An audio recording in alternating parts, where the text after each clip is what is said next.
হে মালিক, তুমি আমাদের রক্ষাকারী, তুমি আমাদের রিজিক দাতা।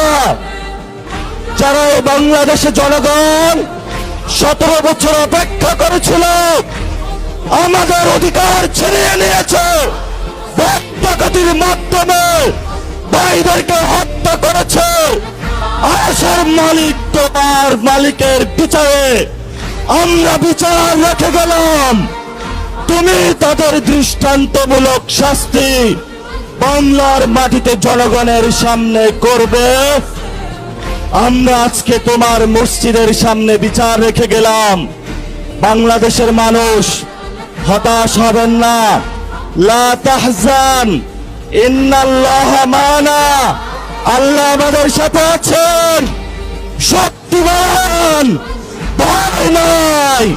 জয় করব আমরা, ইনশাআল্লাহ দ্বিগুণ হয়ে পার্লামেন্টে যাব।